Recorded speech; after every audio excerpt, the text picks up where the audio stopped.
Exercise 17 के 2 number में question दिया हुआ है कि किसी लंबवृत्तीय शंकु का संपूर्ण पृष्ठ का क्षेत्रफल, फॉर्मूला इसका क्या होता है, इसका फॉर्मूला लिखना है। तो इसका फॉर्मूला होता है pi r into r plus l, यही इसका फॉर्मूला होता है और यही इसका आंसर हो जाएगा।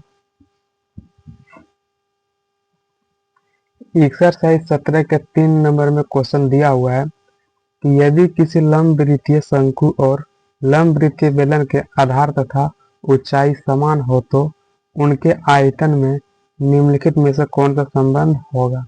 इस शंकु और बेलन के आधार तथा ऊंचाई समान है तो किसका आयतन कम होगा, किसका आयतन ज्यादा होगा। यानी कि बना लेते हैं, यहाँ पे एक शंकु है,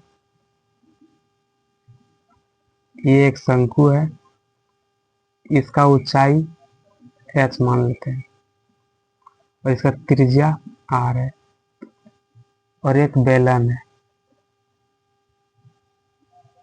ये एक बेलन मान लेते हैं। शंकु और ऊंचाई, शंकु का ऊंचाई और बेलन का ऊंचाई दोनों बराबर है। अगर शंकु के ऊंचाई को h मानेंगे तो बेलन का ऊंचाई भी h ही मानना होगा, और इसका आधार की त्रिज्या भी दोनों का बराबर है। अगर शंकु के त्रिज्या को r मानेंगे तो बेलन के त्रिज्या भी r ही मानना होगा।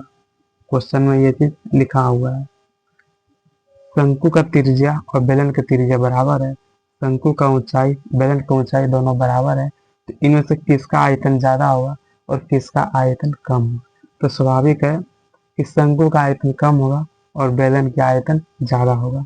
तो ऑप्शन नंबर ए में जो लिखा हुआ है वही इसका आंसर हो जाएगा। यानी कि शंकु का आयतन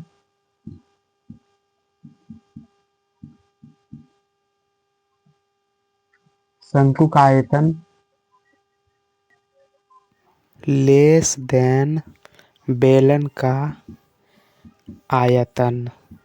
तो ऑप्शन नंबर ए को टिक मारिए, वही आपका आंसर होगा।